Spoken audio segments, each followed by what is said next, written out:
Okay, सुनो ध्यान से, बात ना करो। कल वाली जब क्लास रुक गई थी हमारी, तो कल क्लास यहाँ रुक गई थी हमारी कि पंथ निरपेक्ष शब्द का मतलब क्या हो, सेकुलरिज्म क्या हो। सेकुलरिज्म एक बहुत बड़ा शब्द है, इसे लेकर हमेशा डिबेट रही और हमेशा डिबेट रहती है। सेकुलरिज्म छोटे शब्दों में नहीं से बैठना चाहिए। किस तरह जो वेस्टर्न कंट्री है हमारी, उनका सेकुलरिज्म कैसे इंडिया के सेकुलरिज्म से बिल्कुल अलग है।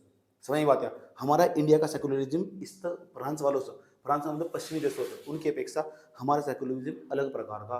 हम हर पंथ का मतलब धर्म के अंदर से निकलने वाली शाखाओं का भी सम्मान करते हैं। रिलीजन के अंदर से जितनी भी ब्रांच निकलती हैं उनका भी सम्मान करते हैं, रेस्पेक्ट करते हैं। ऐसा देश है हमारा। इसलिए हमारा जो सेकुलरिज्म, उसका कैनवास देखने की कोशिश करोगे तो उसको बड़ा कैनवास ड्रॉ करता, बड़ा कैनवास खींचने का प्रयास करता। उनका एक बहुत छोटा सा संकीर्ण है बस। समझ बात है। तो हमारे यहाँ जो हो धर्मनिरपेक्षता की डिग्री ज़्यादा हम, लेकिन वहाँ कथा कहाँ से कि वह केवल कॉन्स्टिट्यूशन के अंदर है, बाहर नहीं है वहाँ। सही बात है, कॉन्स्टिट्यूशन के अंदर है, बाहर नहीं है बिल्कुल भी। आज यही समझने का प्रयास करेंगे हम, क्यों हिंदू और मुस्लिम में लड़ाई बजी रहती है, क्यों सरकारों को हमेशा बार बार आरोप लगाया जा कि यहाँ की जो सरकारों है सेकुलरिज्म जैसे शब्द को फॉलो नहीं करती, पंथ निरपेक्षता को फॉलो नहीं करती। क्यों फिर इंदिरा गांधी की इंदिरा गांधी के जो हमारे पास इंदिरा गांधी के परिवार वाले, इन्हें क्यों महात्मा गांधी की तस्वीर के सामने जाकर भारत की संविधान की प्रस्तावना प्रियम्बल को बार बार पढ़ना पड़ता और मीडिया के सामने आना पड़ता। क्यों पढ़ना पड़ता? क्या बताना चाहते हैं कि देश के अंदर ना हमारा पंथ निरपेक्षता खतरे में, क्यों एक ही धर्म को देश के अंदर बढ़ावा दिया जा रहा। आप एक ही धर्म, कोई भी राज्य होगा ना, राज्य का मतलब यहाँ सरकार, स्टेट का मतलब गवर्नमेंट हो, गवर्नमेंट सेंट्रल की गवर्नमेंट, जो सरकार जो इस टाइम कॉन्स्टिट्यूशन को रन कर रही है, संविधान को चलाने का प्रयास कर रही है, वो सरकार, उस सरकार को बार बार समझाया जा, चेताया जा कि आपका कभी भी एक धर्म नहीं हो सकता। आप क्यों नहीं मानते हो? आपका कभी भी एक धर्म होगा ही नहीं। जब आपका एक धर्म होगा ही नहीं तो आपको प्रयास करना होगा, आपको धर्म से, रिलीजन तक न्यूट्रल रहना होगा, धर्म तक तटस्थ बने हुए रहना होगा, आपको बिल्कुल न्यूट्रल होकर काम करना होगा। आप भी जब एक प्रशासक की कैटेगरी में चले जाओगे तो आपको ये देखना होगा कि आपको कभी भी एक धर्म को बढ़ावा देने वाली बातें नहीं करनी होगी। आपको सभी धर्मों को ध्यान में रखते हुए बात करनी होगी। मैंने क्या दिखा दिया तुम, my name is Khan picture दिखाई, तो my name is Khan picture के अंदर क्या दिखाया गया? हर व्यक्ति को अपनी गरिमा में जीवन जीने का अधिकार है। जैसे संविधान की प्रस्तावना पढ़ते चले जाओगे ना, उसके अंदर एक एक शब्द का मतलब क्या है, मीनिंग क्या है, उस चीज को समझते हुए और उसे फील करते तब आगे बढ़ोगे, तब संविधान की प्रस्तावना पढ़ी, नहीं तो प्रस्तावना ही नहीं पढ़ी। कॉन्स्टिट्यूशन को मैं इसी तरह पढ़ाता हूँ और ऐसे ही कॉन्स्टिट्यूशन को पढ़ा जाता। सवाल तो बहुत दूर की बात है, हर शब्दों का शब्द समझ में आना चाहिए। जब तुम शब्दों का अर्थ, शब्दों का अर्थ समझ में आना चाहिए। जितने वर्ड लिखे उनका अगर मीनिंग समझ में आ गया और उनका भाव समझ में आ गया, उनका इमोशन समझ में आ चुका, उनका फिलोसफी समझ में आ चुका, उनका दर्शन समझ में आ चुका, तो यार तुम कुछ भी समझ सकते हो। फिर किताब लिखी चाहे 70 किताब बना लो, वो भी समझ में आ जाने वाली। मीनिंग समझ में आना जरूरी है, चाहे वो भाषा कोई सी भी हो। अगर तुम्हें उसके बारे में उसका भाव समझ में आ जाना, फीलिंग समझ में आ जा, तो इंसान समझ में आ, फीलिंग समझ में आ, तो इंसान समझ में आ जा। ये तो फिर भी हमारे पास ये देखिए एक प्रकार का डॉक्यूमेंट, पंथ निरपेक्षता। राज्य कभी भी एक धर्म को बढ़ावा नहीं देगा, मैं यही तो कह रहा हूँ। जो हमारे स्टेट होगा वो कभी भी एक रिलीजन को बढ़ावा नहीं देने का। क्यों बढ़ावा दे रहे यार? तथा राज्य किसी भी धर्म के साथ साथ भेदभाव नहीं करेगा, किसी भी धर्म के साथ भेदभाव नहीं करेगा। वह बात अलग हो रहा हो, साफ दिखाई दे। क्या कह रहे थे अनुराग ठाकुर, देश के गद्दारों को डैश डैश डैश मारो सालों, ऐसे करके ऐसी शब्दावली का इस्तेमाल करें, गोली मारो सालों को, ऐसे ऐसी शब्दावली का इस्तेमाल करा। ये वे हैं जो आईटी मंत्री रह चुके, उनके जवाब आए। समझ बात क्या? दुख हो यार जब देश का केंद्रीय कानून मंत्री जिसे हम कहते हैं, वो एक धर्म के अंदर थाली उठाकर पूजा आरती उठाना स्टार्ट करता है। ये कानून मंत्री की हाल है। कहीं का कानून है भाई तुम्हारा? समझ बात है, किस तरह का तुमने कानून पढ़ लिया? मैं रविशंकर की बात कर रहा हूँ। सही बात है, जो अपने आपको बहुत बड़े विशेषज्ञ मानते हैं, कानून की बहुत अच्छी समझ है, ये उनका बुरा हाल है। किरण रिजिजू इस टाइम वर्तमान समय में मंत्री में सरकार में, और सुप्रीम कोर्ट तक रिटायरमेंट हुए, और रिटायरमेंट होने के बाद उनकी भाषा देखो किस तरह एक तरफ झुकती हुई दिखाई दे। यहाँ न्यायपालिका भी सवाल खड़े हो, क्या न्यायपालिका के अंदर सरकार के मनचाहे लोग बैठे हुए? हाँ बैठे हुए। क्या न्यायपालिका और जो कार्यपालिका दोनों आपस में मिल चुकी? क्या भारत की जो संसदीय व्यवस्था थी, हमने संसदीय व्यवस्था अपनाई थी, जहाँ न्यायपालिका कार्यपालिका तो बिल्कुल जुडिशरी है, बिल्कुल एग्जीक्यूटिव थे, बिल्कुल न्यूट्रल रहने वाली, क्या फिर वो एक परछाई बनकर रह जाएगा? ये कुछ सवाल खड़े होते हैं हमारी न्यायपालिका के ऊपर भी और कार्यपालिका के ऊपर भी, जुडिशरी के ऊपर भी, एग्जीक्यूटिव के ऊपर भी। मैंने कहा मैं पॉलिटिकल साइंस का बहुत अच्छा विद्यार्थी हूँ, मुझे बहुत गहरी समझ है। अभी पॉलिटिकल साइंस का अच्छा ऐसा विद्यार्थी हूँ, बहुत अच्छे नज़रिए से देखता रहता हूँ पॉलिटिक्स में क्या चल रहा है, और देखना भी चाहिए। सही बात है, इसलिए न्यूज़ के अंदर तुम्हें दिलचस्पी बढ़नी चाहिए तुम्हारी। तो ये पंथ निरपेक्षता है। भारतीय संविधान में पंथ निरपेक्षता 42वें संविधान संशोधन द्वारा जोड़ा गया था 1976 तक। पहले भारतीय संविधान में कभी पंथ निरपेक्षता जैसे शब्द आते नहीं। पंथ निरपेक्षता का मतलब वो पंथों का भी सम्मान करना, पंथ तभी निरपेक्ष रहना, पंथों में भी भेदभाव नहीं करना। पंथ क्या हो? धर्म के अंदर से निकलने वाली शाखाएं, सही बात है। ये लड़की ना जाति के आधार पर भेदभाव नहीं करना है, इतना उसका भी सम्मान करना। राज्य कभी भी एक जाति को बढ़ावा नहीं दे सकता, उन जातियों का भी सम्मान करेगा। चाहे 20 लोगों के ग्रुप बना के जाति रहती हो, सेंटिनल द्वीप के अंदर अगर 50 लोग रह रहे हैं, उनका भी रेस्पेक्ट हो, उन्हें भी खाना चाहिए, हम उनका भी सम्मान करना होगा। उन्होंने विशेष धर्म बना दिया, उसका भी हम न्यूट्रल बने रहेंगे, तटस्थ बने रहेंगे। सही बात, उसके सापेक्ष होने के उससे भी निरपेक्ष रहेंगे, न्यूट्रल रहेंगे उस पर। ये कहता हमारा देश का संविधान, ये हो पंथ निरपेक्षता का मतलब। ठीक, अभी पंथ निरपेक्षता को बात करना स्टार्ट कर दो तो 2-3 घंटे निकल जाएंगे। इतना बहुत है जितना मैंने तुम्हें बताया। फीलिंग थी, वो फीलिंग आ चुकी होगी तुम्हें। आगे चलते हैं, हम कहानी को आगे बढ़ाते हैं। अच्छा, मूल रूप से अनुच्छेद 25 में उल्लेखित है। अगर तुमसे पूछा पंथ निरपेक्षता यानी सेकुलरिज्म जैसे शब्द भारत के संविधान में कहाँ लिखे हुए, आप खुल कर बताओगे भारत के संविधान के अंदर ये अनुच्छेद 25 में लिखा हुआ। 25 में पंथ निरपेक्षता जैसा शब्द, यस, ये जो वर्ड है ना पंथ निरपेक्षता, ये पंथ निरपेक्षता हमारे पास जो तुम्हें दिखाई देगा, पंथ निरपेक्षता जैसा शब्द कहाँ लिखा हुआ, आर्टिकल का लिखा 25 में। संविधान में ना मूल रूप से 25 में उल्लेखित है। संविधान समावत ब्रिजेश्वर प्रसाद नाम के एक व्यक्ति, ब्रिजेश्वर प्रसाद, ठीक है, उन्होंने पंथ निरपेक्षता शब्द जोड़ने का प्रस्ताव रखा था। ये भी बड़ा इंपॉर्टेंट सवाल है, जिस दिन पूछेगा। ये यूजीसी नेट का जो पॉलिटिकल साइंस देखते हैं, जिन्होंने एमए कर रखी है, वे इनके लिए बहुत महत्वपूर्ण क्वेश्चन है। ऐसे सवाल उन्हें पूछे जाते रहे, इसलिए मैंने लिखवाया था। छोड़ दो, आगे चलते हैं, कहानी आगे बढ़ाते हैं। और भी है कुछ इसमें, और तो कुछ है नहीं। तुम नेक्स्ट चलो, आ जाओ। कुछ और इंपॉर्टेंट बात भी है, ये समझ लो। केशवानंद भारती की बनाम केरल राज्य 1973 का कैसा था, 50 बार में इसका जिक्र चुका। संविधान पढ़ाते पढ़ाते मैंने कहा केशवानंद भारती बनाम केरल राज्य 1973 का मामला पूरा का पूरा। इसमें उन्होंने कहा था जो पंथ निरपेक्ष शब्द है ना, संविधान की आधारभूत संरचना का भाग है। बताया था मैंने पीछे तुम। पंथ केशवानंद भारती केस के अंदर भी सुप्रीम कोर्ट ने ये कह दिया कि जो basic structure of Indian constitution है, सेकुलरिज्म उसका पार्ट है। यानी सेकुलरिज्म को चोट पहुंचाना, यानी एक ही धर्म को अंदर देश को बढ़ावा देना। जब भी तुम्हें लगा ना सरकार एक ही देश को, एक ही धर्म को रखकर बात करने का प्रयास कर रही, एक ही धर्म को बढ़ावा दे रही, तो इस शब्द पर गहरी चोट पहुंचेगी, किस पर, पंथ निरपेक्षता पर। और जब पंथ निरपेक्षता पर गहरी चोट पहुंचेगी ना, तो basic structure of Indian constitution पर चोट पहुंचेगी। संविधान की आधारभूत संरचना, ये अगर ये मेरा पूरा संविधान है ना, ये संविधान इसकी आधारभूत संरचना के संदर्भ में एक यहाँ एक पिलर पर पता क्या खड़ा हुआ है, पंथ निरपेक्षता खड़ा हुआ। अपन तुम पंथ निरपेक्षता चोट पड़ा रहे तो ऐसा संविधान गिर गया, संविधान गिर गया नीचे, ऐसा करके समझ नहीं बात है। तुम पंथ निरपेक्षता को चोट पहुंचाओगे, संविधान तुम्हारा नीचे गिर जाएगा। संविधान का कोई महत्व नहीं रहने का। देश का सबसे बड़ा कानून तुमने नीचे गिर दिया, सुप्रीमेसी लॉ, ये हो सुप्रीमेसी लॉ, उसने तुमने उसका सत्यानाश कर दिया।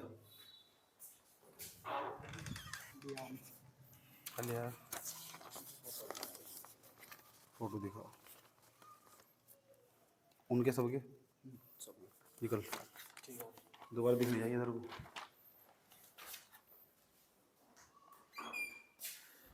समझे? तो ये हल करा तुमने, अच्छा ये हल कर दिया।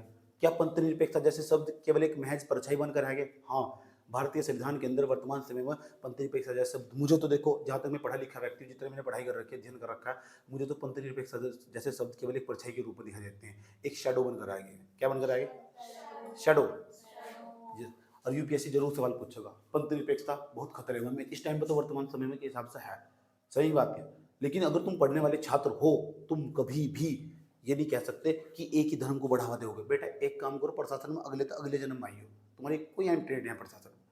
अगर रह भी गए तो तुम संविधान का तुम सम्मान नहीं करते, कॉन्स्टिट्यूशन का सम्मान नहीं करते, तुम्हें किसी भी सरकारी सेवा में जाने का कोई अधिकार नहीं है, भाड़ में जाओ तुम। बड़ी नौकरी में बिल्कुल नहीं जा सकते।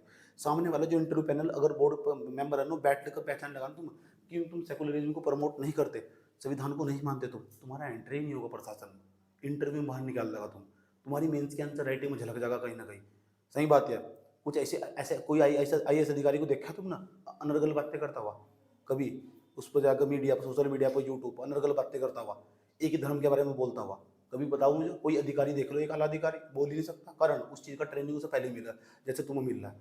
तुम भविष्य में, तुम क्या सोच रहे, तुम भविष्य में अधिकारी नहीं बनोगे नहीं, 100% बने बैठे हुए, पढ़ा मैं रहा हूँ, तुम लिख कर लो कॉपी पर पीछे, अगर तुम लगातार पढ़ते रहे तो। जब बनोगे तुम्हें लग रहा है कि तुम एक धर्म को बढ़ावा दोगे, नहीं, क्योंकि तुम्हारा ट्रेनिंग इस टाइप का है ही नहीं। अगर तुम कभी भी एक धर्म को बढ़ावा दोगे, तुम्हारी सोच या मानसिकता अगर ऐसी होगी, तुम कभी प्रशासन में नहीं जाने की, एंट्री नहीं मानने की तुम वहाँ, तुम जा ही नहीं सकते उसके अंदर बिल्कुल भी। आंतरिक रूप से कभी तुम एक धर्म को सपोर्ट कर सकते हो, बाह्य रूप तो तुम्हें यही प्रदर्शित करना पड़ेगा, हाँ ऐसा ही व्यवहार करना पड़ेगा कि तुम सभी धर्मों को बढ़ावा देते हो और तुम सेकुलरिज्म को प्रमोट करते हो, पंथ निरपेक्षता को मानने वाले लोग हो तुम, पंथ निरपेक्षता जैसी विचारधारा को मानने वाले लोग हो तुम, सेकुलरिज्म को प्रमोट करते हो तुम।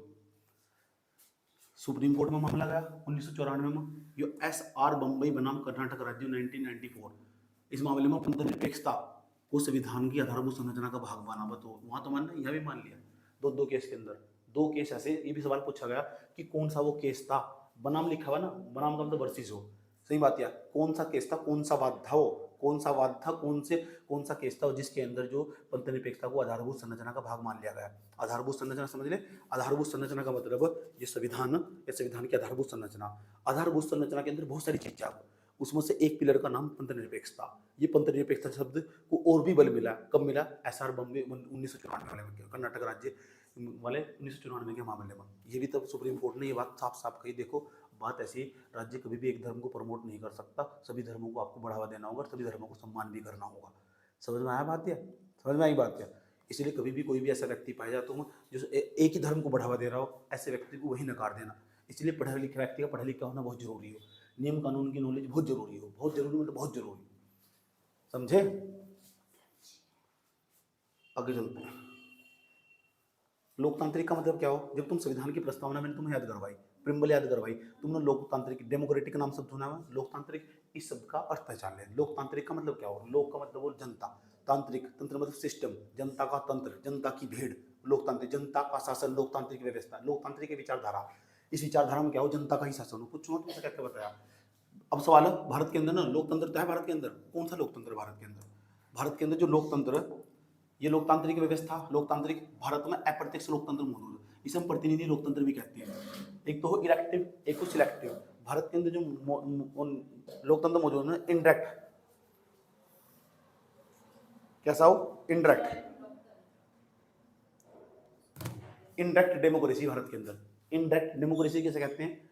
जब चलो बताओ, जनता ही पावरफुल हो, तो जनता, भारत की जनता ही इतनी, जब इतनी जनता, तो जनता ही शासन चला रही, जनता ही तो शासन चला रही। लेकिन जनता शासन चला जरूर रही अपने चुने हुए प्रतिनिधि के माध्यम से। अपना प्रतिनिधि, तुम्हारा प्रतिनिधि तो वहाँ लोकसभा के अंदर, राज्यसभा के अंदर कोई और करता, तुम डायरेक्ट थोड़ा ही लोकसभा के अंदर चले जाओगे, सही बात है। लेकिन ब्रिटेन के अंदर तुम चले जाओगे ना, ब्रिटेन के अंदर अप्रत्यक्ष, सॉरी अमेरिका के अंदर प्रत्यक्ष, अमेरिका था, कौन था वो, फ्रांस था शायद, फ्रांस के अंदर प्रत्यक्ष लोकतंत्र मौजूद है, प्रत्यक्ष भी है अप्रत्यक्ष भी है। वहाँ के लोग संसद में जाकर खुद ही बैठ जाएगा, जब भी मीटिंग करनी हो, और सामने राष्ट्रपति बैठा रहा, चलो भाई बताओ क्या क्या दिक्कत है तुम्हारी, ये प्रत्यक्ष लोग। हमारे यहाँ पॉसिबल नहीं है, क्योंकि हमारे यहाँ जनसंख्या ज़्यादा है। अगर मोदी जी का सवाल लेने लगे ना, तो मोदी जी हमारे यहाँ मन की बात कर रहा है, बस अपने मन की बात सुनते नहीं, अपने मन की बात कर रहा है। समझ बात है, ये प्रतिनिधि लोकतंत्र हमारे, पता लगा कौन सा लोकतंत्र हमारे पास? प्रतिनिधित्व लोकतंत्र, अप्रत्यक्ष लोकतंत्र। जी हम अपनी बात उन्हें बताएंगे जिन्होंने हमने सांसद चुन कर भेजा है, वह बात अलग है, सांसद विधायक यहाँ आए भी नहीं, कभी आई नहीं, तो उन्होंने शक्ल नहीं देखी, तो उनका नाम ही नहीं जानते क्या है। हमारी ये हो लोकतंत्र हमारे यहाँ का, ये हो देखो हमारे यहाँ कितना बढ़िया लोकतंत्र। भारत विश्व का एकमात्र ऐसा देश है जहाँ 5 सालों में 3 बार चुनाव हो रहा है, 5 साल में 3 बार चुनाव हो रहा है।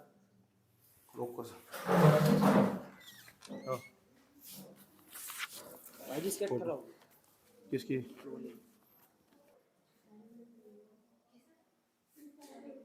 अब मेरी बात सुन लो ध्यान से, अच्छे तरीके से सुन लो, ठीक है?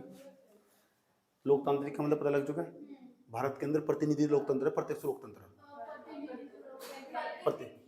प्रतिनिधि लोकतंत्र को हम अप्रत्यक्ष लोकतंत्र भी कहते हैं। हिंदी में बहुत सारी वैरायटी हो, इंग्लिश में कहते हैं इनडायरेक्ट डेमोक्रेसी। जो तुम संसद में जाकर खुद ही बैठ जाओ, किसी को भेजो, अपने हाथ से तुमने कैसे भेजा, जरा बताना। सांसद के रूप में त्रिवेंद्र सिंह रावत, जो पिछला मुख्यमंत्री भी रहा उत्तराखंड का, तब जो जिन्होंने कहा था कोरोना तो जीव, समझ में आया बात? ऐसे मुख्यमंत्री बनाए उन्होंने, बताओ, वोट उसे दिया ना उन्होंने, महामूर्ख आदमी। भारत विश्व का एक, सुन लो यार, भारत विश्व का एकमात्र ऐसा देश है जहाँ 1 साल के अंदर 3 बार चुनाव हो रहे हैं। जब एक बात बताओ करे, 5 साल के अंदर, जब 5 साल के अंदर 3 बार चुनाव होंगे, 5 साल में, एक तो होंगे केंद्र सरकार के चुनाव, लोकसभा के, राज्य लोकसभा के चुनाव होंगे, जब प्रधानमंत्री बनना, उन 5 सालों के दौरान ही हो जाएंगे स्टेट के विधायकों के चुनाव, जिसे कहते हैं एमएलए वाले चुनाव, उन्हें एमपी कहते हैं। जो संसद के अंदर बैठते हैं उन्हें एमपी कहते हैं, member of parliament, in MLA कहते हैं मेंबर ऑफ लेजिस्लेटिव, जो राज्यों में हो। तीसरे नंबर पर स्थानीय स्तर के चुनाव, जहाँ जिला पंचायत, नगर निगम के पार्षद अधिकारी, सब चीज़ें बनते हैं, सही बात है, मेयर बनते हैं। तो एक तो 3 स्तर पर चुनाव हो रहे नहीं हो रहे। जरा एक बात बताओ, और सरकारों को 3 स्तर पर डोमिनेट करना पड़ता होगा। जब तुम 3 1 साल बाद, 5 साल में 3 बार चुनाव करवा रहे हो, तो फिर भाई तुम काम कब करोगे भाई? तो 24 घंटे तुम चुनावी मूड में रहोगे। मोदी सरकार एक बहुत अच्छा काम कर रही थी, वो कहती है हम 5 साल के अंदर एक ही बार चुनाव करवाएंगे, one nation one nation one election. इन्होंने बिल पास करवाना चाहता इस बार, नया कानून तैयार कर रहे थे, 5 साल में एक बार चुनाव करवाओ, फिर डेमोक्रेसी पर लगातार काम करो। अच्छा काम था वो, अगर सरकार की मंशा बिल्कुल सही थी। लेकिन क्या करा, जो लोकसभा के अंदर बैठे थे उन्होंने सपोर्ट ही नहीं करा, उनके खुद के लोगों ने उन्होंने सपोर्ट नहीं करा। लोग कह रहे हम इसे बिल को पास ही नहीं होने देना चाहते। इसका दिक्कत ये होती, एक बार चुनाव होंगे, सारे राज्यों में मोदी जी की सरकार आ जाएगी, सारे राज्यों में, और जहाँ केंद्र सरकार में केंद्र में मोदी जी की सरकार आ जाएगी, इससे दिक्कत ये होगी, फिर देश में ना फिर कभी भी दूसरी सरकारी चुनाव लड़कर चुनाव नहीं जीत सकती, बिल्कुल भी चुनाव नहीं जीत सकती। एक ही पार्टी चुनाव लड़ जाएगी, वही जीत जाएगी, चाइना वाला हाल हो जाएगा हमारा। फिर कहीं का लोकतंत्र बच जाएगा, तो लोकतंत्र कहीं ना कहीं खतरे में भी हो जाएगा। सही बात है। फिर एक ही क्षेत्र में राष्ट्रीय मुद्दे हावी होते, दूसरा ये होता कि भाई क्षेत्रों पर कोई ध्यान नहीं देता, वन नेशन वन इलेक्शन, एक ही बार चुनाव होता। अब क्या कर रहे हैं, कम से कम 5 साल में 3 बार ठहरे सामने नेता जोड़नता हुआ, समझ गए भाई, 5 साल में 3 बार चुनाव हो रहे, तो उसकी शक्ल तो देखने को मिल जाती 3 बार, फिर 5 फिर तो वो भी नहीं होता। इस तो सरकार के अंदर तानाशाही नहीं होती, समझ बात। क्षेत्रीय मुद्दे हावी रहा हर चुनाव के अंदर, और चुनाव में जो गरीब महिलाओं को भरपूर फायदा हो।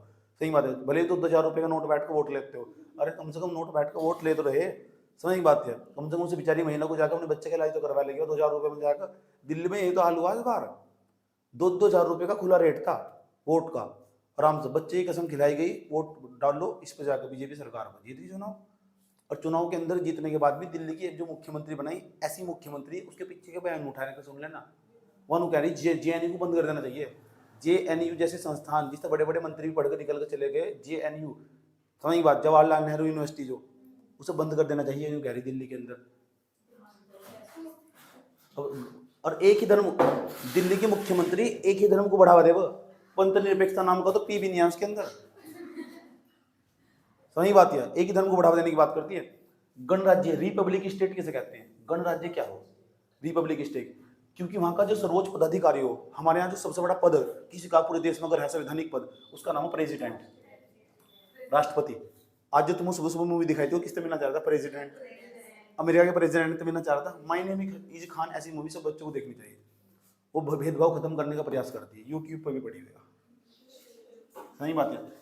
तो हमारे यहाँ ना, अब सोच लो, हमारे यहाँ जो लोकतंत्र, हम क्यों कह रहे हैं हमारे यहाँ गणराज्य, जब तुम संविधान की प्रस्तावना पढ़ोगे तो वहाँ इस शब्द को जरूर देखोगे, उसे भी देखोगे, पंथ निरपेक्ष देखो, एक एक शब्द समझने का हम प्रयास कर रहे हैं, समझ बात है। शब्दों को मिला के तो प्रस्तावना बनी, कल तो तुमने रट्टा मारा उसका जनगण मन की तरह, समझ बात है। जब मैं तुम्हें याद करवा रहा था, अब यहाँ अर्थ समझ रहे कि गणराज्य का 6 मतलब, रिपब्लिक स्टेट, देश का सबसे बड़ा पदाधिकारी हो, जिसका सबसे बड़ा पद हो, वो कौन, प्रेसिडेंट। अब बताओ हमारे यहाँ उसका भी चुनाव हो, इलेक्ट नहीं होता हमारे पास, यहाँ इलेक्ट नहीं होता, सिलेक्ट नहीं होता, इलेक्ट नहीं होता, इलेक्ट हो, सिलेक्ट नहीं होता हमारे यहाँ, क्या हो, इलेक्ट। सिलेक्ट करने मतलब चलो भाई तू ही राष्ट्रपति बन जा, सही बात है। लेकिन हमारे यहाँ चुनाव होगा प्रॉपर मात्रा में, ये इसी चीज को तो हम रिपब्लिक स्टेट कहते हैं।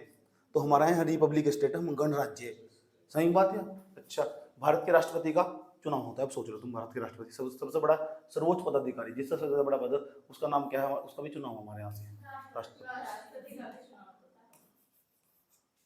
बात समझ में आई है। अच्छा, नेक्स्ट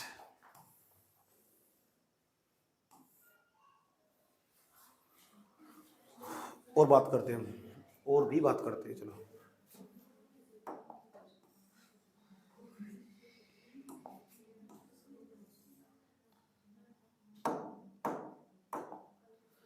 भारत के संविधान की प्रस्तावना को देखने के अंदर ना, सुन लो, जैसे तुम भारत के संविधान की प्रस्तावना को देखोगे तो तुम वहाँ 3 प्रकार के न्याय दिखाई देंगे, और 3 प्रकार के न्याय का मतलब भी समझना तुम्हें। न्याय मतलब जस्टिस, 3 प्रकार के जस्टिस दिखाई देंगे तुम्हें। जस्टिस मतलब न्याय प्रकार का, एक तो सोशल जस्टिस, सामाजिक न्याय, एक को इकोनॉमिक जस्टिस, आर्थिक न्याय, एक को पॉलिटिकल जस्टिस यानी राजनीतिक न्याय।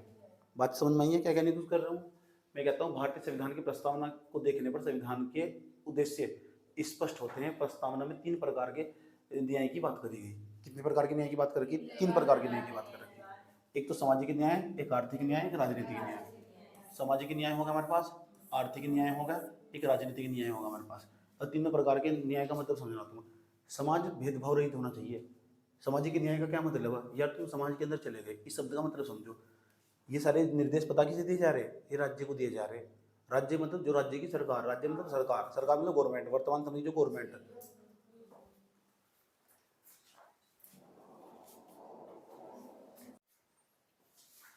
लाइट ऑन करिए उधर का।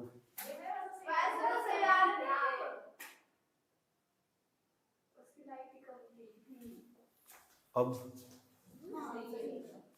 चले ठीक। सामाजिक न्याय का मतलब क्या हो?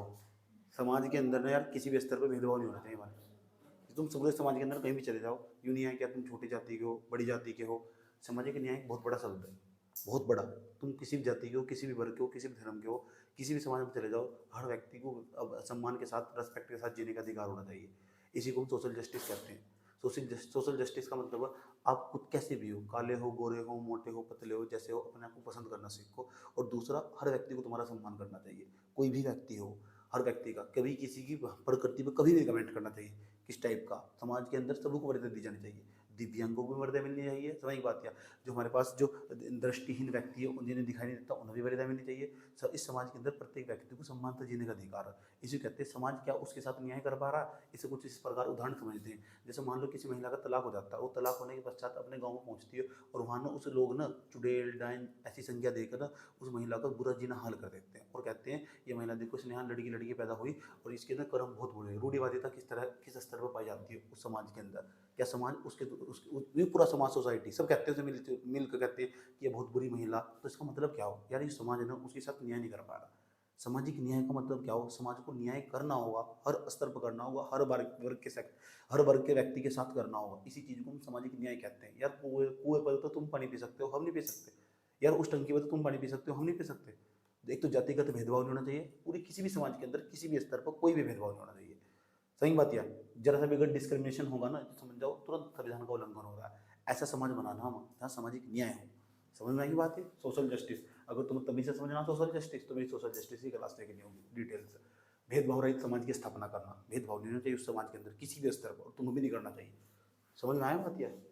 आर्थिक न्याय, अम्बेडकर ने जब शब्द लिखे होंगे, सिलेक्ट करके डाले होंगे, आर्थिक न्याय का क्या मतलब है यार? एक व्यक्ति के पास 2 करोड़ की संपत्ति, दूसरे व्यक्ति को खाने के लिए भी तरस रहा है। एक तरफ व्यक्ति बराबर में बिल्डिंग बनाता चला जा रहा, बराबर में झुग्गी झोपड़ी वाला व्यक्ति खाने के लिए तरस रहा, उसी घर की बिल्डिंग के बराबर में। सही बात किया। हमने एक बहुत बड़ा महल बनाकर तैयार करके खड़ा करके रख दिया, कल को तूफान आया तो महल में बैठकर सैनिक ऐसे से खड़े होकर बीच साइड में झोपड़ी में देख रहे, और उसका तूफान आया, उसकी झोपड़ी बेचारी उड़ गई, उसके घर में 4 बच्चे तो खाने के लिए लल्ले पड़ रहे, वो अपने घर की छत तक नहीं संभाल पा रहा। क्या तुम इसे आर्थिक न्याय कहोगे? ये आर्थिक न्याय नहीं है। क्या हम आर्थिक न्याय प्राप्त कर पाए अभी? क्या तुम्हें लग रहा है समाज के अंदर अब न्याय होगा? सामाजिक न्याय हमने स्थापित कर लिया? क्या हमने समाज के अंदर न्याय स्थापित कर लिया? क्या तुम्हें लग रहा है समाज के अंदर हर लड़की की बात कर लो, चलो पहले, क्या लड़की को लग रहा है सामाजिक न्याय मिला? क्या तुम्हें लगता है समाज ने तुम्हें कभी न्याय दिया?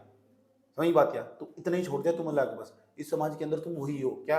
तुम क्या तो किसी की बीवी बनोगी, बताया मैं समाज कह रहा हूँ, किसी की बीवी बनोगी, अच्छी बीवी नहीं बन पाई तो उनका रोब झेल लो। सही बात यार, घर वालों का प्रेशर झेल लो मायके से। वो कौन सी मेरी शायरी भेज हुई थी, कौन सी थी वह? अरे राहगीर की एक शायरी, क्या नाम था उसका यार? एक सवेरे माई के बेटी आ गई बिना खबर की फोन के। एक सवेरे माई के बेटी आ गई बिना खबर की फोन के, बोली बापू मुझे बेच के पैसे भर दे लोन के। ठीक, बापू मुझे उस घर नहीं जाना जिसमें प्यार मोहब्बत नहीं। बापू तू दिखता है, बापू तुझे दिखता है क्या? दिखता नहीं क्या? तू अंधा है? तू अंधा है क्या तुझे दिखता नहीं? इस टाइप करके कोई शायरी थी। समझ में आई ये बात? ये अगर दिखा दूँ अपने शरीर के धब्बे, ऐसे करके शायरी थी। अगर मैं दिखा, शर्मिंदा हो जाएगा अगर दिखा दूँ मैं अपने शरीर के धब्बे, मुझसे कहीं ज़्यादा अच्छे से रखते हो अपने घर में चाय चीनी के डब्बे।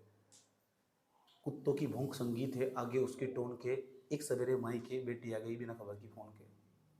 ऐसे करके शायरी थी। इतना बुरा हाल हो तो कहाँ समाज न्याय कर पाया? स्त्री के साथ कहाँ न्याय करा तुमने? दिव्यांगों के लिए कहाँ न्याय करा तुमने? जरा एक बात बताओ कर, एक बहुत बड़ी बिल्डिंग खड़ी हुई, बिल्डिंग के अंदर जो सीढ़ियाँ लगी हुई, उन सीढ़ियों पर जो दिव्यांग व्यक्ति कैसे चढ़ कर जाएगा?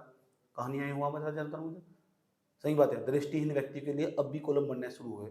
थर्ड जेंडर के लिए बताओ कहाँ सुविधा कर रखी? अब जब सुप्रीम कोर्ट के ऑर्डर आए 2018 के बाद, तब जाकर हमने थर्ड जेंडर फॉर्म भरने जाते थे, वहाँ तो क्या तो मेल आगा फीमेल आगा, थर्ड जेंडर के लिए कहाँ फॉर्म हो? तुमने कहाँ न्याय कर दिया? तुमने समाज के हर वर्ग के व्यक्ति के साथ तुमने कहाँ न्याय कर दिया? सामाजिक न्याय आज तक स्थापित नहीं हो पाया। ये जो चीज़ अब स्थापित नहीं हो पाई ना, उस चीज़ को हम एस्पायरेशन कहते हैं। एस्पायरेशन, आकांक्षाएं। इस राज्य की जिम्मेदारी, इस सरकार की, कि वो सामाजिक न्याय को स्थापित करने का प्रयास करेगी, तब तक करेगी जब तक सामाजिक न्याय स्थापित नहीं हो जाता। समझ में आई बात है? ठीक। आर्थिक न्याय, इकोनॉमिक जस्टिस, वो इकोनॉमिक जस्टिस हर उस गरीब व्यक्ति को कल्याणकारी योजनाएं चलाकर तो कल्याणकारी योजना चलाकर, वेलफेयर स्कीम चलाकर उसे बराबर की दर्जे पर लाकर खड़ा करने का प्रयास करेगी। इसलिए राशन कार्ड बनाकर नई नई योजनाएं चलाकर उनके लिए कारण क्या है, वे इकोनॉमिक जस्टिस प्राप्त करना चाहते हैं, आर्थिक न्याय प्राप्त करना चाहते हैं। समझ नहीं बात है। अगर आर्थिक न्याय प्राप्त करना चाहते हैं तो जो क्यों चला, सरकार का काम क्या है, सरकार का यही तो काम है। जब तक आर्थिक न्याय, क्या आर्थिक न्याय स्थापित हो पाया? अभी कहाँ स्थापित हो पाया? एक बराबर में झोपड़ी पड़ी हुई, एक पूरा का पूरा मकान बिल्डिंग 100 मंजिला बिल्डिंग बनाकर बैठेगा, तो ये कौन सा आर्थिक न्याय है? एक व्यक्ति के पास 5,000 करोड़ रुपए, एक व्यक्ति के पास 500 रुपए भी नहीं है, क्यों? कहाँ का आर्थिक न्याय है? तो आर्थिक न्याय, जो चीज हम प्राप्त करना चाहते हैं उसे हम अपनी एस्पिरेशन बोलते हैं। एस्पिरेशन, आकांक्षाएं, जो प्राप्त करना चाहते हैं। समझ में आएगी बात है? ठीक। राजनीतिक न्याय, जरा बताओ, अगर एक या लड़की मैंने विधायक का चुनाव लड़ लगी, मैं कल को विधायक का चुनाव लड़ लूंगा, उसी के परिवार में से लड़गा जिसके परिवार में तो पहले से कोई, या परिवार में या उसके पुत्र में से कोई पहले से उसका पॉलिटिकल बैकग्राउंड होगा। हमारी डेमोक्रेसी के अंदर कारण क्या? राजनीतिक न्याय नहीं स्थापित हो पाया ना।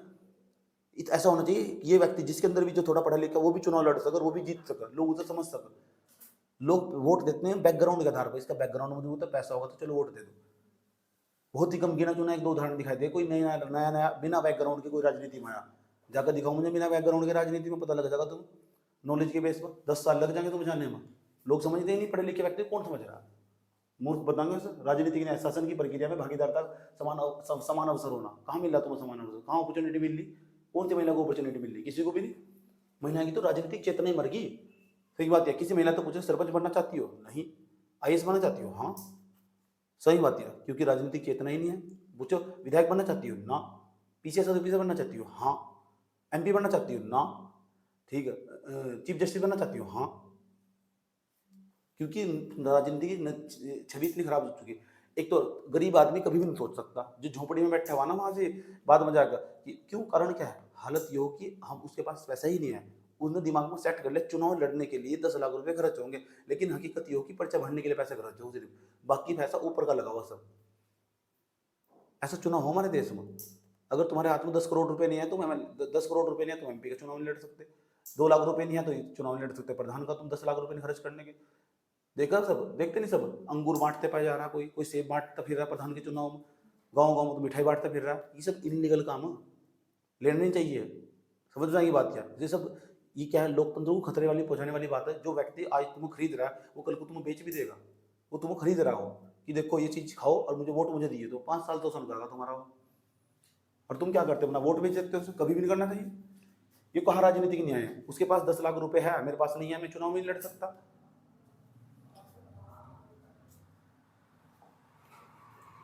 तो सामाजिक न्याय, आर्थिक न्याय, राजनीतिक न्याय, ये तीनों ऐसे शब्द, ये हमारी आकांक्षाएं हैं, इन्हें हम प्राप्त करना चाहते हैं। ये हमारी क्या है? आकांक्षाएं। सामाजिक न्याय हम आज तक भी स्थापित नहीं कर पाए। समाज के हर वर्ग के जो चीज हम प्राप्त करना चाहते हैं वो हमारी आकांक्षाएं हो। याद रखना मैंने क्या बताया, आकांक्षाओं को एस्पिरेशन बोल रहे हैं। जो आर्थिक न्याय है, इकोनॉमिक जस्टिस जैसे कहते हैं, ये भी हम प्राप्त नहीं कर पाए। हम चाहते हैं समाज का गरीब से गरीब व्यक्ति को भी आगे बढ़ने का पूरा मौका मिलना चाहिए। उसके लिए कल्याणकारी योजनाएं चलानी चाहिए, वेलफेयर स्कीम चलानी चाहिए। कौन चलाएगा? स्टेट यानी राज्य चलाने का प्रयास करेगा। ये सब नो।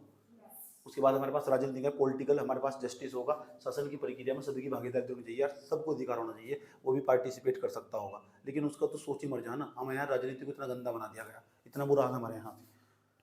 ठीक है, स्वतंत्रता की बात कर लेते हैं। चलो स्वतंत्रता की बात कर लो।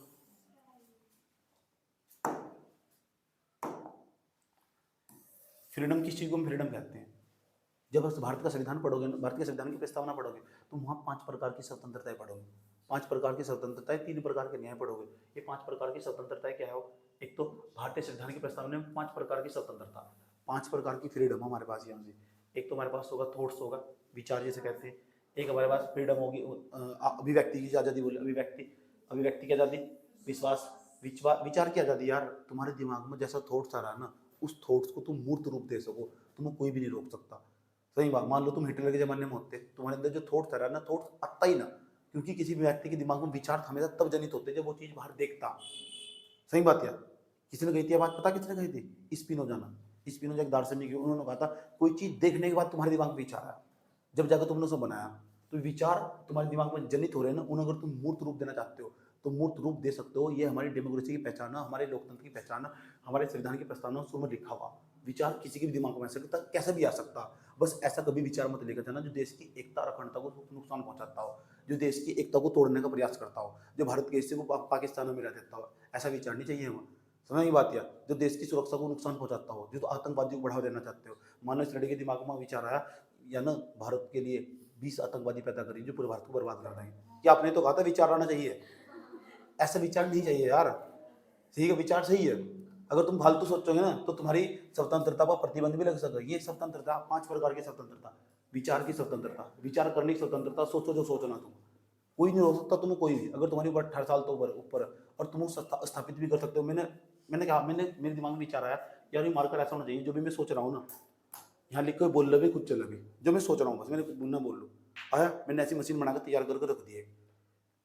अगर मैं दूसरे देश में होता, मेरे देश में लोकतंत्र नहीं है, अगर मैं नॉर्थ कोरिया में होता तो मुझे सरकार तक पूछना पड़ता क्या मैं ऐसा कर सकूं।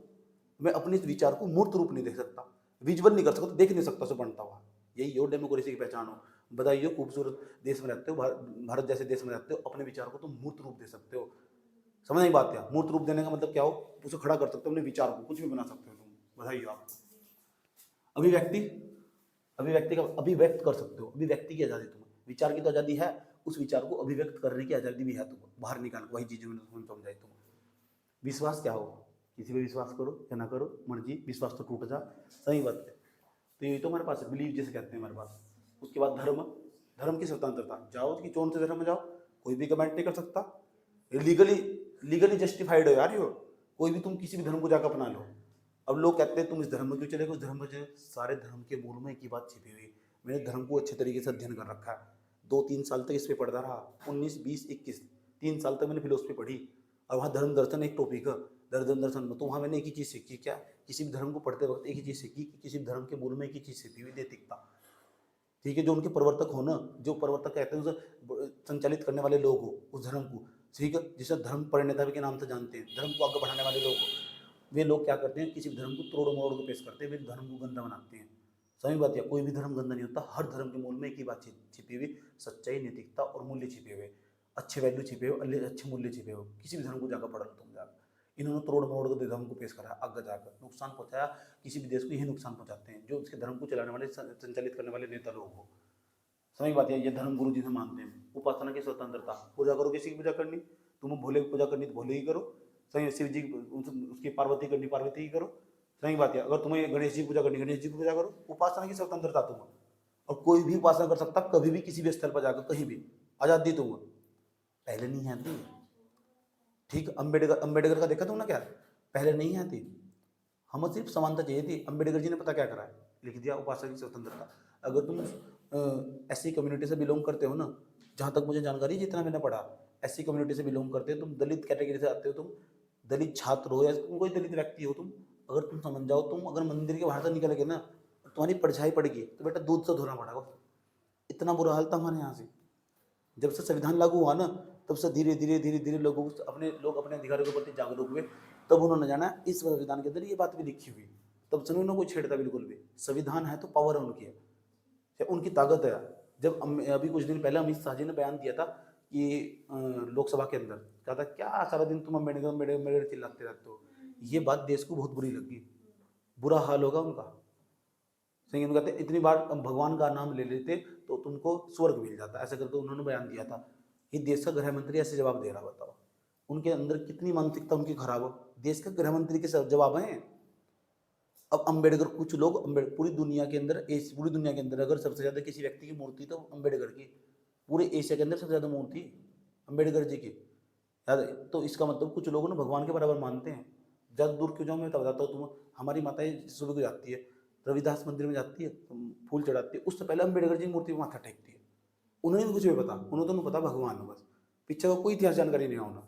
उन्होंने तो भगवान मान लिया, कोई कुछ नहीं पढ़ा उन्होंने के बाद। जितनी मेहनत रुकती है ना वहाँ से, सब बराबर से गुजरती है। मैं एक्सरसाइज कर रहा था वहीं से, मैंने देखा यार गजब की बात है, व्यक्ति के कार्य को परिणाम हो। तो बहुत सारे करोड़ों लोग हो जो उन्हें पूजने का प्रयास करते हैं, उनके लिए भगवान से कम नहीं है अम्बेडकर। क्योंकि अमित शाह जी को पता ही नहीं भगवान की क्या परिभाषा हो।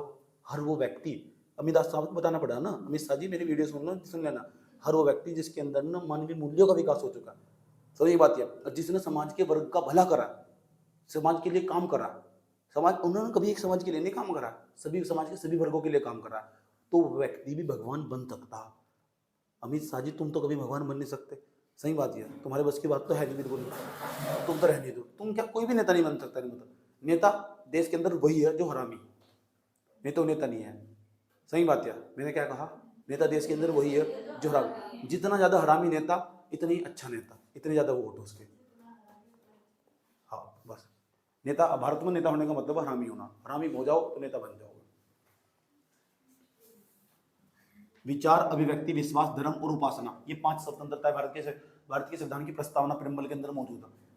भारतीय संविधान के भाग 3 के अंदर मौलिक अधिकारों में विचार, अभिव्यक्ति और की स्वतंत्रता का उल्लेख अनुच्छेद 19 में है। बड़ी इंपॉर्टेंट बात बताने जा रहा हूं मैं तुम्हें। जब तुम भारतीय संविधान का मौलिक अधिकार पढ़ोगे ना, मौलिक अधिकार भारतीय संविधान का सबसे मेन हिस्सा, अगर सबसे मेन हिस्सा ना तुम भाग 3 पढ़ोगे, भाग 3 के अंदर ही मौलिक अधिकार है। पार्ट 3 पढ़ोगे, उसके अंदर ही मौलिक अधिकार है, फंडामेंटल राइट्स है, उसके अंदर भी विचार एवं अभिव्यक्ति स्वतंत्रता का उल्लेख। एक बार पेपर में सवाल पूछा कि बताओ ऐसे कौन कौन से शब्द जो वे कौन कौन सी स्वतंत्रता, कौन कौन सी फ्रीडम जो संविधान की प्रस्तावना में भी और जो मौलिक अधिकारों में भी, तो 2 ही स्वतंत्रता। एक तो हमारे पास विचार की स्वतंत्रता, एक अभिव्यक्ति की स्वतंत्रता, पता लग चुका। ऐसी 2 चीज बताओ जो मौलिक अधिकारों में भी आव संविधान के अंदर और जो भारतीय संविधान की प्रस्तावना में आव। 2 स्वतंत्रताएं बतानी, 2 फ्रीडम बतानी, एक तो विचार, एक अभिव्यक्ति। सही बात है, एक तो फ्रीडम, एक तो हमारे पास थॉट्स होगा, एक अभिव्यक्त होगा, स्पीच एंड एक्सप्रेस करना, एक्सप्रेशन जिसे बोलते हैं, ये अभिव्यक्त करना। ठीक है, कौन से आर्टिकल में, आर्टिकल 19 के अंदर धर्म की स्वतंत्रता का उल्लेख प्रस्तावना के साथ साथ मौलिक अधिकारों में भी है। 25 से लेकर 28 तक अगर तुम मौलिक अधिकार पढ़ोगे तो वहां तुम्हें धर्म की स्वतंत्रता, यानी क्या ना, धर्म की स्वतंत्रता या रिलीजन है ना, प्रत्येक व्यक्ति को रिलीजन की फ्रीडम। देखा कुछ लोगों ने ईसाई धर्म ग्रहण करना स्टार्ट कर दिया, इतनी पावर इनके पास कहाँ था, सरकार बंद क्यों नहीं कर देती? सरकार की हिम्मत ही नहीं है, क्योंकि संविधान के अंदर 25 से लेकर 28 तक लिखा हुआ, सरकार की हिम्मत ही नहीं है। मौलिक अधिकारों को छेड़ना मुश्किल है, नामुमकिन है। प्रत्येक व्यक्ति को अपने धर्म के अनुसार जीने का अधिकार है और कोई व्यक्ति धर्म भी बदल सकता, कोई भी नहीं हो सकता। क्यों?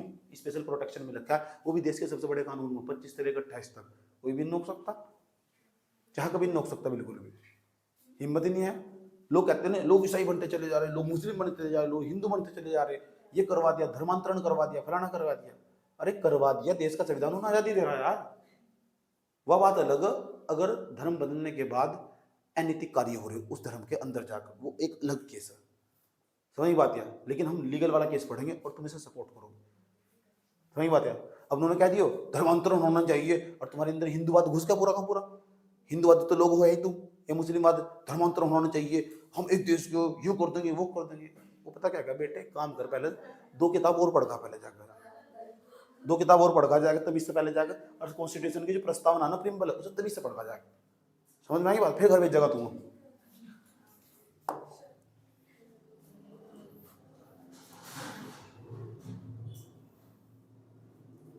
सामाजिक, आर्थिक, राजनीतिक न्याय का उल्लेख भारतीय संविधान की प्रस्तावना के साथ साथ राज्य के नीति नेतृत्वों में भी है। बड़ी इंपॉर्टेंट बात बताने जा रहा हूँ तुम्हें। सामाजिक, देखो ये इंपॉर्टेंट लाइन है, पेपर पूछा जा गया। सामाजिक होगा, आर्थिक होगा, राजनीतिक न्याय होगा। सामाजिक मतलब social, economic and political justice, 3 justice हमारे पास है, सोशल, इकोनॉमिक और पॉलिटिकल जस्टिस। इनका उल्लेख मतलब ये कहाँ का, ये प्रोविजन है कहाँ से, शब्द कहाँ लिखे हुए? संविधान की प्रस्तावना के साथ साथ राज्य के निर्देशक में लिखे हुए। ये भी तुमसे सवाल पूछा जाएगा, ऐसे कौन से न्याय हैं, वे 3 प्रकार के न्याय का नाम बताओ जो प्रस्तावना में भी है और राज्य के नीति निर्देशक तत्वों में भी है। डीपीएसपी। अब तुम सोचते होंगे राज्य के नीति निर्देशक तत्व क्या हो? राज्य के नीति निर्देशक तत्व भारतीय संविधान का भाग 4 है। भाग 4 के अंदर नीति निर्देशक तत्व का मतलब वो राज्य जब भी कोई काम करेगा, वो कुछ बातें बता रखी, इंपॉर्टेंट बातें, वे बातों को ध्यान में रखते हुए राज्य को अपने कार्य को, अपनी योजनाओं को बढ़ावा देना होगा। सरकार को वही सारे काम करने होंगे ताकि वो सामाजिक न्याय को बढ़ावा दे सके। सरकार को हर काम करना होगा ताकि वो आर्थिक न्याय को बढ़ावा दे सके। सरकार को काम इस तरह करना होगा ताकि वो राजनीतिक न्याय को बढ़ावा दे सके। ये बात कहाँ लिखी हुई? बात लिखी अनुच्छेद 38 में। और अनुच्छेद 38 में 3 प्रकार के न्याय मौजूद है। 3 प्रकार के न्याय, 3 प्रकार के जस्टिस भारतीय संविधान की प्रस्तावना बताई अनुच्छेद 38 के अंदर भी मौजूद है। बात समझ में क्या कह रहा हूँ मैं? आगे चलते हैं। समता का हो, इक्वलिटी, या एक तो इक्विटी, एक हो इक्वलिटी। एक तो इक्विटी हो, एक इक्वलिटी। तो इक्विटी और इक्वालिटी एक ही मतलब हो। मतलब क्या? समानता, मतलब भेदभाव ना होना। समानता का मतलब किस स्तर पर समानता चाहिए तुम्हें? अगर तुम संविधान की प्रस्तावना पढ़ोगे तो 2 प्रकार की समानता है। एक तो प्रतिष्ठा की समानता, स्टेटस, एक अवसर की समानता, अपॉर्चुनिटी। तो 2 प्रकार की समानता की बात कर रखी। 5 प्रकार की स्वतंत्रता प्रस्तावना के अंदर, 3 प्रकार के न्याय हैं, 2 प्रकार की समानता। 3 बातें बताई मैंने तुमको।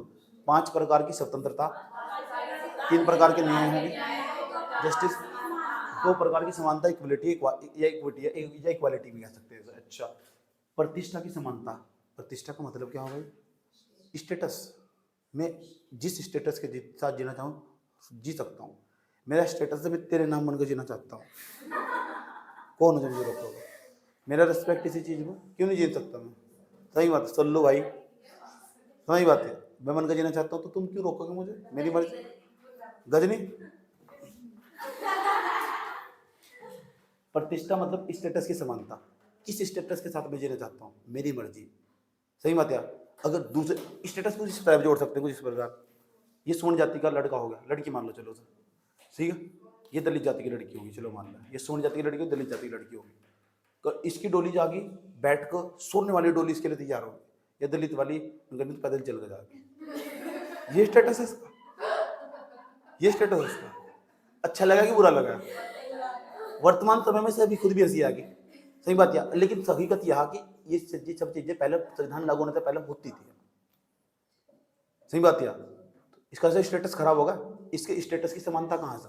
इसकी प्रतिष्ठा की समानता, इसकी प्रतिष्ठा पर खतरा पहुंच चुका, इसके स्टेटस पर खतरा पहुंच चुका। नहीं यार, मजा नहीं आ रहा बिल्कुल भी। अवसर की समानता, सुन लो, ध्यान लगाएगा, ये दो, या दलित जाति की नहीं, ये स्वर्ण जाति की लड़की, या स्वर्ण जाति की लड़की होगी, या दलित जाति की लड़की होगी। इसने कहा मुझे ना, मैंने ठेला लगाकर समोसे बेचने जाती हूँ, ठेला लगाकर समोसे बेचने जाती हूँ, सही बात है, ठीक। उसने कहा ठीक है, हम बेच सकते हैं। इस दलित जाति की लड़की सोचती कि मैं भी ठेला लगा समोसे बेचती हूँ। स्वर्ण जाति की लड़की के ठेले पर भर भर कर काजल समोसे वाली, सगुन समोसे वाली, काजल समोसे वाली के पास ना स्वर्ण जाति की भीड़ लगी हुई है। कुछ लोग आए, उन्होंने उठाया, सगुन समोसे वाली का ठेला ही बंद कर रहा। पहले ऐसा होता था कि हम तेरे हाथ का समोसा नहीं खाने के, दलित जाति की, पहला ऐसा है था। तुम अभी हंसी आ रही, सच में था ऐसा।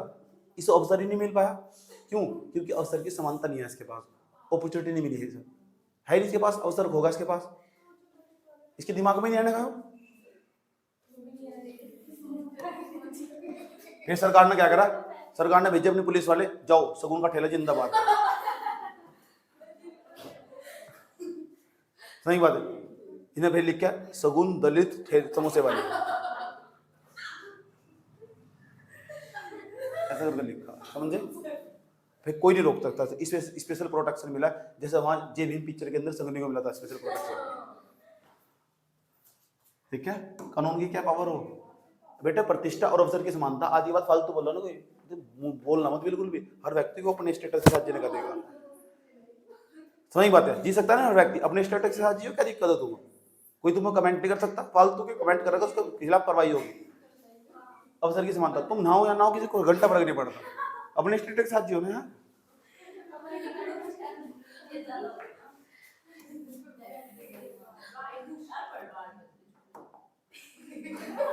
गरिमा, गरिमामय जीवन, प्रत्येक व्यक्ति का अपना आत्मसम्मान हो।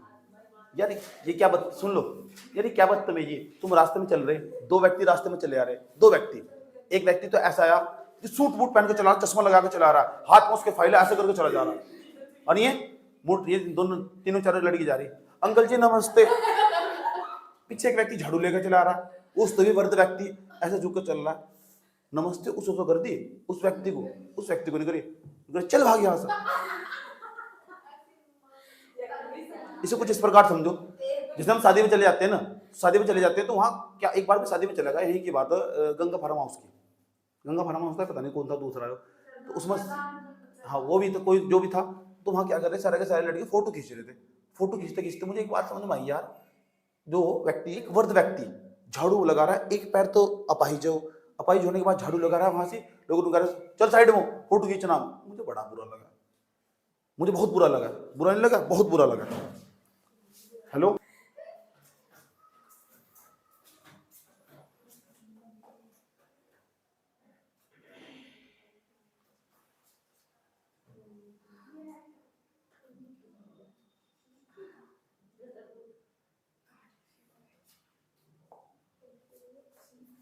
चले चलो आगे की बात।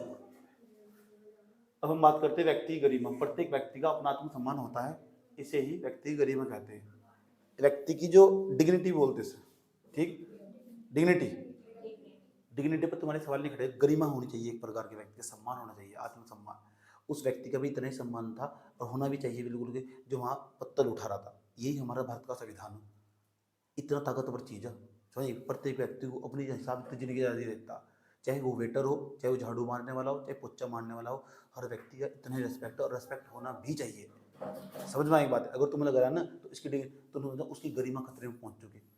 समझ में आया बात यार? इसलिए मैं हमेशा विशेष तौर पर, तुमने कभी मुझे देखा है इतने साल तुम्हें पढ़ते पढ़ते हो गए कि मैंने कभी किसी के साथ भेदभाव का प्रयास करा?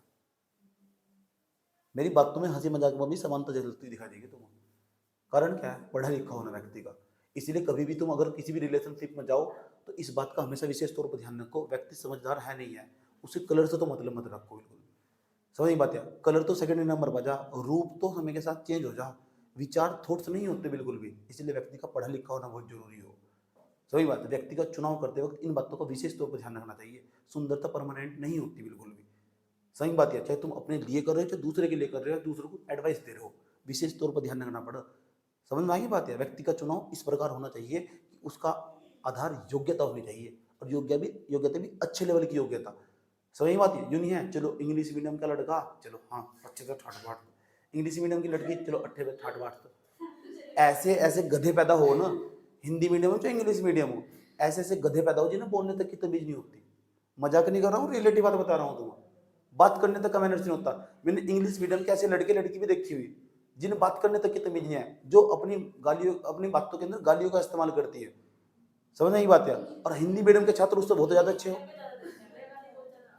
हिंदी मीडियम के छात्र, क्योंकि उन्हें स्कोप नहीं मिलता ना।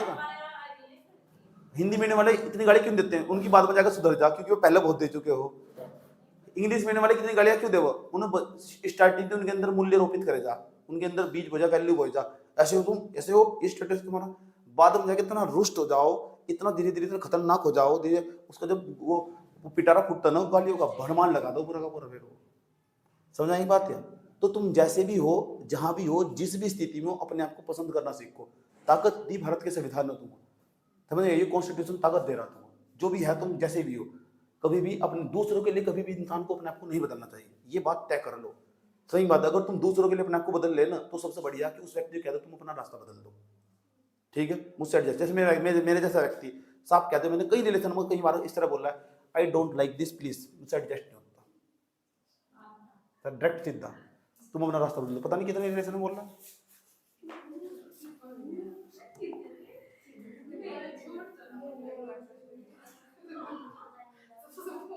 नहीं, मजाक नहीं कर रहा, रिलेटिव बात बता रहा हूँ। बंधुता, बड़ौदा रूट जिसे बोलते हैं, भाईचारा, क्योंकि बंधुता जैसे शब्द की बात भी कर रखी भारतीय संविधान की प्रस्तावना के अंदर भी। संविधान लागू होने की तिथि 26 नवंबर 1949 आंशिक रूप से, 26 नवंबर 1949 को आंशिक रूप से केवल 14 अनुच्छेद लागू हुए थे। पूर्ण रूप से भारत का संविधान लागू हुआ था 26 जनवरी 1950 को, ठीक है। प्रस्तावना में 3 शब्द अंत में जोड़े गए, सबसे लास्ट में प्रस्तावना पढ़ रहे थे, अंगीकृत नहीं पढ़ा तुमने, अंगीकृत एक अधिनियमित हो, अधिनियमित का मतलब उसके अंदर डेट, आत्मर्पित हमने अपना लिया, अपनी आत्मा के साथ अपना लिया सर। अंगीकृत का मतलब क्या हो? आंशिक रूप से अपनाना, आंशिक रूप से, पूरा नहीं लागू हुआ, अंगीकृत करते हैं आज अंगीकृत, उसमें डेट भी, अधिनियमित का मतलब डेट भी है इसके अंदर। भारत के संविधान की प्रस्तावना में भारत शब्द को 2 बार लिखा गया, पढ़ कर देख लो। हम भारत के लोग, भारत को, हम भारत के लोग, भारत को, हम भारत, भारत आएगा, भारत के लोग, भारत को, उसके बाद कहीं भारत नहीं आया, पूरा संविधान कहीं पढ़ लो जाएगा।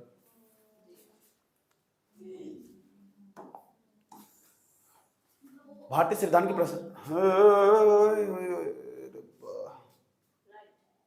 चुप हो जा, पढ़ लो।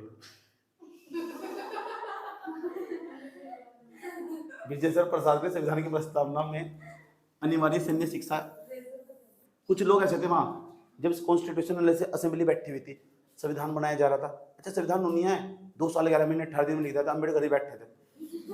जब एक शब्द लिखना पड़ता था ना संविधान के अंदर, कौन सा शब्द लिखना, कौन सा नहीं, कौन सी बात लिखनी, किस चीज के अंदर, भाग 1 में क्या लिखना, 2 में क्या लिखना, प्रस्तावना में क्या लिखना, तो एक चीज को वहां सबको बताना पड़ता था, सबकी सहमति चाहिए थी।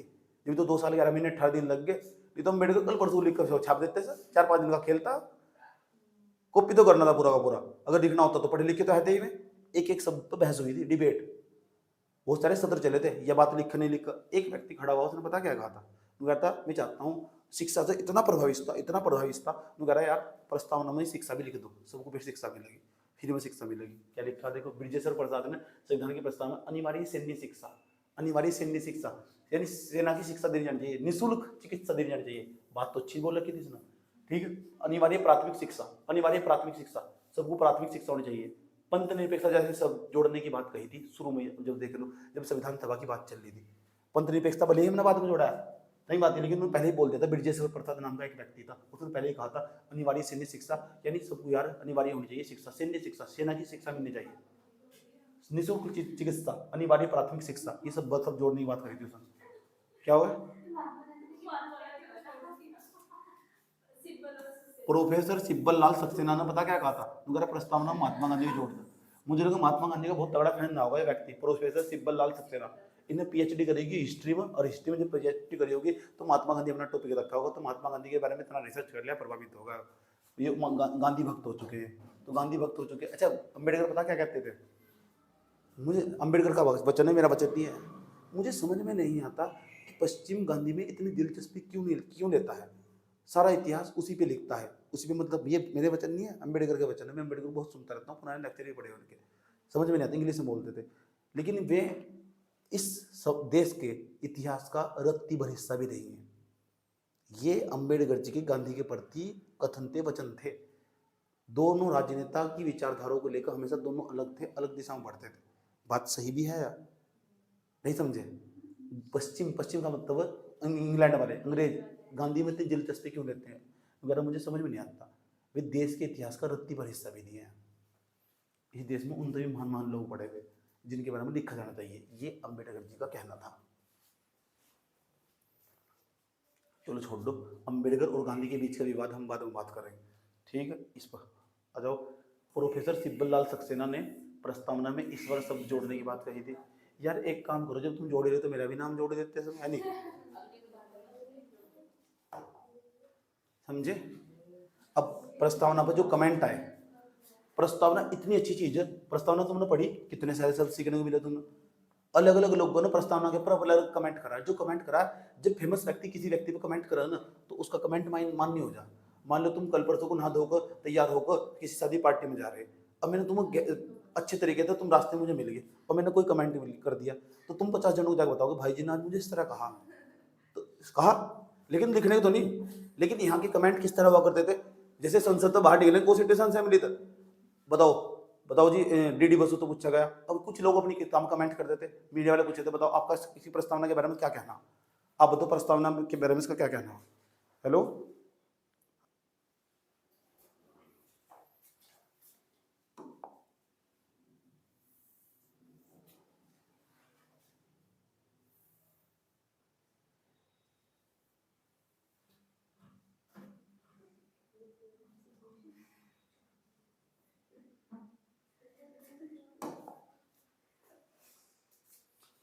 ठीक है, थोड़ा सा और समझ लो फिर चल यार।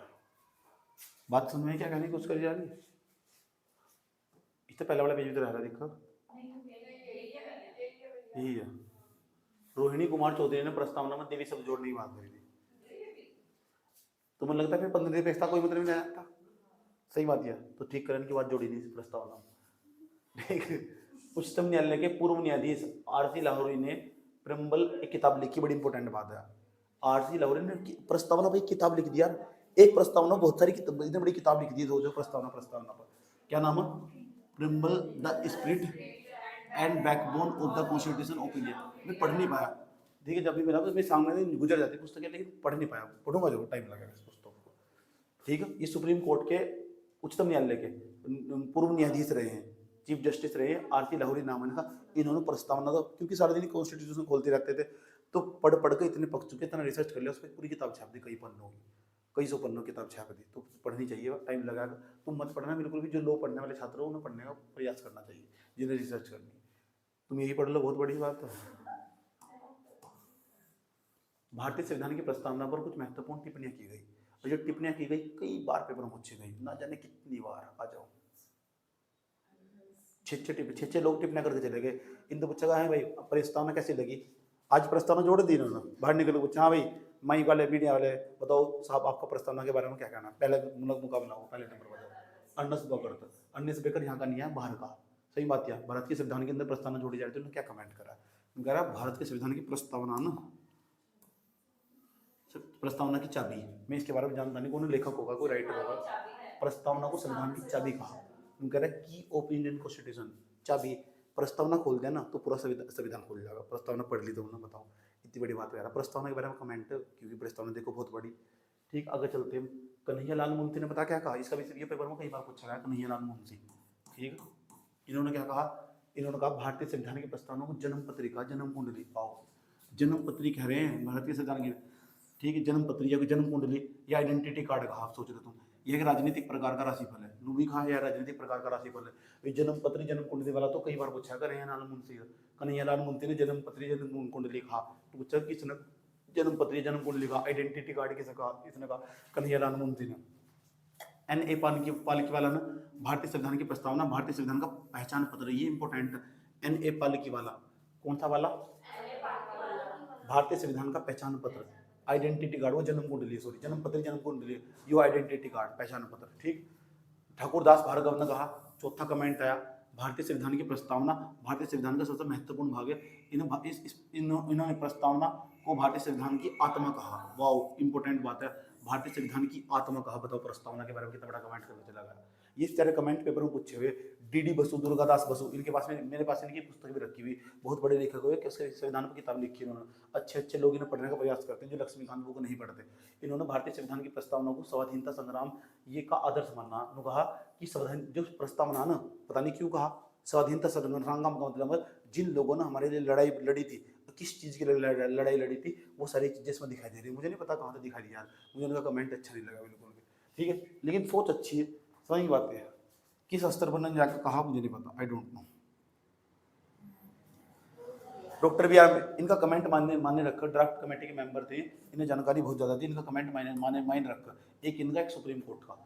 सही बात, सुप्रीम कोर्ट जो भी कहेगा, और एक अम्बेडकर जी जो भी बोल लगे ना कॉन्स्टिट्यूशन के किसी भी भाग के बारे में, तो उनका कमेंट हमेशा मायने रखेगा, उसमें तुम वरीयता दोगे हमेशा, याद करने के लिए भी और लिखने के लिए भी। डॉक्टर बी आर अम्बेडकर, इन्होंने भारतीय संविधान की प्रस्तावना पर सबसे उत्तम टिप्पणी की। उत्तम कौन, सबसे बढ़िया टिप्पणी इन्होंने करी, कमेंट करा इन्होंने कहा भारतीय संविधान की प्रस्तावना के अंदर उसके दर्शन समाहित है। बताओ फिलोसफी अगर तुमको पढ़नी, भारतीय संविधान की फिलोसफी पढ़नी ना, what is the philosophy of the Indian constitution, you can see your preamble of our constitution. ये कहना था किसका? हमारे बाबा साहब का, बाबा साहब भीमराव अम्बेडकर जी का। अच्छा, चुपचाप जाकर पढ़ लो, भारत का संविधान पढ़ने से पहले तुम भारतीय संविधान की प्रस्तावना पढ़ लो। प्रस्तावना पढ़ लोगे ना तो बड़े प्यार के साथ तुम समझ में जाएंगे उसकी फिलोसफी क्या है, इंडियन कॉन्स्टिट्यूशन की फिलोसफी क्या है, दर्शन क्या है, बहुत अच्छी चीज़ है। अच्छा, मैंने कहा ना दर्शन का मतलब ही नहीं पता क्या हो, इन्होंने बता बस सुबह शाम मंदिर में जाकर या मस्जिद में जाकर या गिरजाघर में जाकर दर्शन करने में दर्शन पता है ना, दर्शन का मतलब यहाँ फिलोसफी से हो। सही बात क्या है, फिलोसफी क्या है उसकी। उच्चतम न्यायालय ने यह कहा कि भारतीय संविधान, उच्चतम न्यायालय मतलब सुप्रीम कोर्ट ने, कि प्रस्तावना भारतीय संविधान के निर्माताओं के मानव मस्तिष्क को पढ़ने की कुंजी है। कितने अच्छी कमेंट करा उन्होंने। कह रहा अगर तुम, सुप्रीम कोर्ट ने कही है बात, अगर तुम हमारे संविधान निर्माता जो संविधान को बना रहे थे उनके मानव मस्तिष्क को पढ़ना तो प्रस्तावना पढ़ लो, उनका मानव मस्तिष्क पढ़ लोगे तुम। कितने बड़ा कमेंट है। अब ये जब सवाल कई बार पूछा गया वाला सवाल, जब तुमसे बताने जा रहा हूँ, ये वाला सवाल कितनी बार पेपर में पूछा गया। भारत शासन अधिनियम 1919, ठीक है, इंडियन गवर्नमेंट एक्ट 99 वाला एक्ट जो अंग्रेजों के द्वारा लाए जाते थे, उसके द्वारा संविधान की प्रस्तावना में निहित है, यहाँ से निहित है संविधान की प्रस्तावना, इसके अंदर भी लिखी हुई। अब सोच लो, संविधान की प्रस्तावना हम पंडित जवाहरलाल नेहरू लेकर आए थे, ये यहाँ पर निकाल कर लेकर आए थे भारत के, क्योंकि अंग्रेज भारत के लिए कानून बना के भेजते थे। उन्होंने एक कानून बना के भेजा था, भारत शासन अधिनियम 1919, उसके अंदर भी पूरा का एक परीक्षा का संविधान का काम करा था। उसके शुरू में भी ऐसी प्रस्तावना लिखी हुई थी, वही प्रस्तावना हमने यहाँ तक लाकर कुछ जोड़ तोड़ कर अपने हिसाब से पेश कर लिया। समझ में आई बात है। ये पूछा गया कई बार, बताओ प्रस्तावना जो शब्द, उसका जो प्रस्तावना थी हमने कहाँ से उठाई हुआ, भारत शासन अधिनियम 1919 से उठाई। भारतीय संविधान की प्रस्तावना की शैली कहाँ से ली गई, स्टाइल कैसा उसका, जब तुम प्रस्तावना देखोगे ना, ओरिजिनल कॉन्स्टिट्यूशन की प्रस्तावना देखोगे, दिखाता हूँ यार।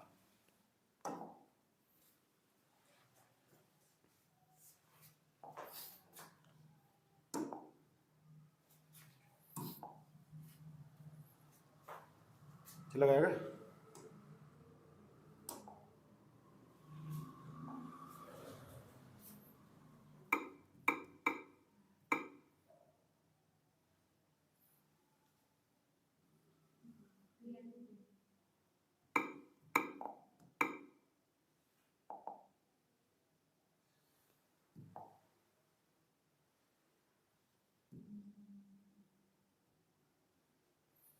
वो पागल होगा क्या?